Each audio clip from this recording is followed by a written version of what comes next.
I had an intro planned out for this, I swear. But is the game pronounced Hrot or Hrot? This game is a horror boomer shooter game released to the public on May 16th of this year. The game was developed and published by the Czech independent creator known as Oh My God. Yeah, no, we're just gonna use Google Translate for this one. Spidenev.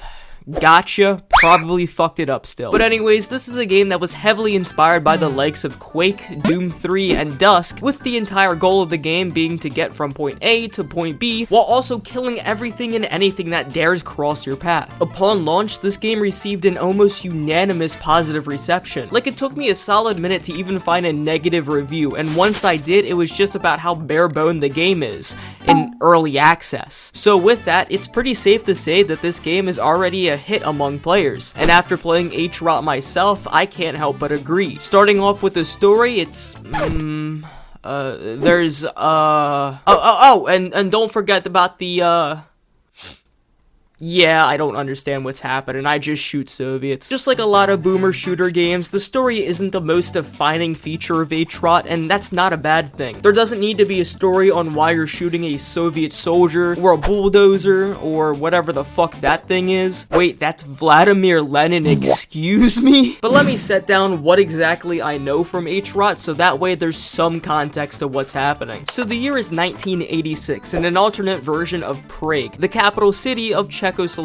There's been an apparent disaster within the country, which, although is unknown, is most likely somehow related to Chernobyl or really any other nuclear disaster. I say this as all life forms show some signs of a type of poisoning. There's a constant Geiger counter going off from your character. Add that with the fact that Ukraine is a neighboring country, and this is 1986 after all, and that theory might not be far from the truth. And yep, that's the entire lore of Hrot. Did I mention that there's a gorilla in this game? So with that lore out of the way, let's go ahead and discuss the gameplay within Hrot. Keep in mind there will be some spoilers regarding to which enemies you take on, so if you would like to keep it a surprise, because I'm gonna keep it a $1.50 here, there's no chance in hell you can guess all the enemies within this game, maybe don't watch this video. TLDR, this game is really good and I recommend you play it, okay? But anyways, starting off with the basics, Hrot is divided into 3 different episodes, where each episode has around 8 levels. 7 of these levels are traditional levels where you have to get from point A to point B, taking on dozens of enemies at once. The 8th level, however, is a secret level found by going through a closed off area in the prior level. I said level at least 5 times in the past minute, god damn. On top of that, each level has a handful of secrets that you can find by pressing hidden buttons, exploding cracked walls, doing some parkour, anything like that. Oh, also your character cannot slide, crouch, or prone, making the option of going through tight corners to find something not possible, making it slightly easier to find the secrets around the map. Some of these secrets are extremely useful, you know, where you'll be given some long-awaited health or armor that you've been dying to get because you've been on 1 HP for the past 20 minutes, or others will just have pistol ammo and a giant middle finger, whichever really comes first, really. These secrets are more or less a necessity to find, or at the very least, you do have to explore each level, as these enemies can pack quite a punch, and if you do die here, you have to restart the level from the beginning, and if you pass a level with low health and low ammo, then you'll start the next one with low health and low ammo. You see that feature a lot when playing any boomer shooters. It's the same way for games like Ultra Kill and Dusk, and that's just a feature that I absolutely love, because at any moment when playing Hrot, you can be caught with your pants down due to lack of ammo or health, and believe me, it happened more times than I can count.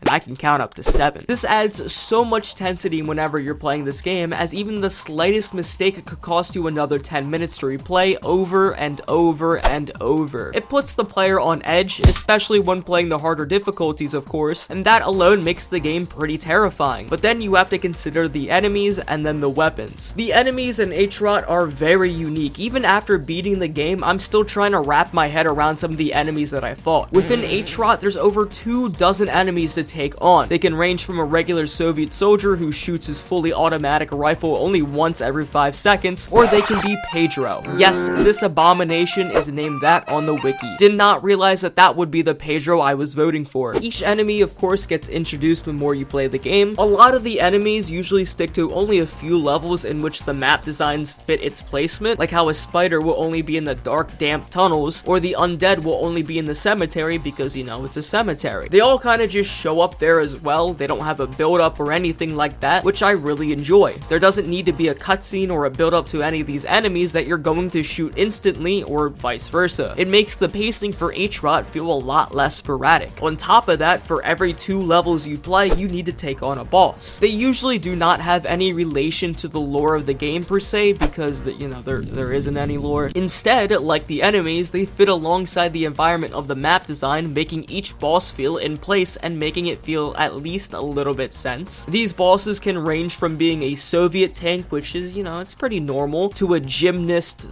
thing, which is a little less normal. And then you got a flying head. Let's fucking go. 20 out of 10 game for its realism. Nah, but I think all of these bosses are incredibly memorable due to how outlandish they are. All of them look like they came out of those Mad magazines that you would get as a kid with all those wacky and hyperbolized pop culture references. So all in all, these bosses make Hrot totally stand out. The weapons as well within the game are fine. For just about every single weapon except for about 2 I've seen in other boomer shooters. That's not horrible, but I wish there were just a little bit more weapons. You have the sickle for a basic melee attack, you have a pistol that become dual pistols if you find a second one, you find a shotgun, a double barrel shotgun, a submachine gun, a grenade launcher, grenades, mine, a crossbow, the singular mine, and a lightning gun. On top of that, you have some other external weapons like a kick that throws enemies across a room, a stationary machine gun, and even water can be a deadly weapon against these enemies. Like I said though, a lot of these weapons are found commonly elsewhere in games, with the other 2 weapons, the landmine and the lightning gun, being fun to use and being very original. The landmines are fun to place down when you're being bombarded by enemies and have to set them up to just even the numbers, but be careful because if you step on them, well, you die, of course. The lightning gun is an area attack with the lightning you spew out being a chain weapon, but I only use this gun a few times. The ammo tends to dry up extremely quickly with this weapon, so I only stuck it to the bosses mainly. Actually, for my entire weapon loadout, I mostly use the basic shotgun for weaker enemies, the double barrel shotgun for stronger ones, the submachine gun or the grenade launcher for groups, and the grenade launcher for bosses as well. And most of the time, it worked. What's really cool about these weapons though is that you can find just about every single one of them in each stage, meaning that if you wanted to go for a full loadout of weapons by the 2nd level of the game, go at it. The only downside is that there's no form of auto-saving, so the moment you decide to leave a level or even restart it, you start from scratch all over again. Now let's talk about what is by far my favorite feature of Hrot, and that is the map design and layouts of everything. Most of the levels base itself off of the landmarks in Prague, like the Prague Metro that is called a name that I'm not trying to pronounce within the first level of the game. There is that castle shown in the final level of the 2nd episode. In fact, the references are so crazy that in the first level of the 3rd episode showcases a battle of the humans versus the newts, a reference to the War with the Newts book by Czech writer Karl Capek. The references to Czech culture and Hrot are incredibly rich, and it's so fun to explore and discover it all. The layout itself is amazing too within each map. A lot of the tunnels and corridors underneath the city in the first episode are usually dark, tight, and hard to maneuver when trapped with enemies. That is what she said, by the way. The open city is giant, only constricted by the rundown looking stores and homes, with enemies flooding out everywhere to try to attack you. Oh, and a little bit of a fun fact here, there's some actual motorcycles that you can drive within any of the big city areas. They're so fun to just go on, drive around, maybe honk the horn a little bit, and run down and kill every single enemy that crosses your path. It's still fun. The industrial areas look rusted and out of use, with you and other enemies being able to shoot one another through the transparent grate when you're thinking you're behind cover. It's all fantastic. There are also moments where enemies will spawn behind a corner ready to ambush you, or they might be behind a hidden wall waiting for you to pick up a key to go to the next area, and I'll tell you what, they got me a few times because I just don't expect them. The placement for the enemies is absolutely absolutely phenomenal, hard to guess, and is extremely effective when they eventually kill me. And then, and then add that very grainy color scheme mixed with the older style graphics. Oh my god, I love this art style of the game. It's so spooky, so scary. And then you add that with the music that is just not music at all, and it's just the Geiger counter going off, or you breathing on the gas mask, or a little bit of like heartbeats picking up, or anything like that. The music is not too apparent at all. It's more just ambiance in the background, and it makes the game so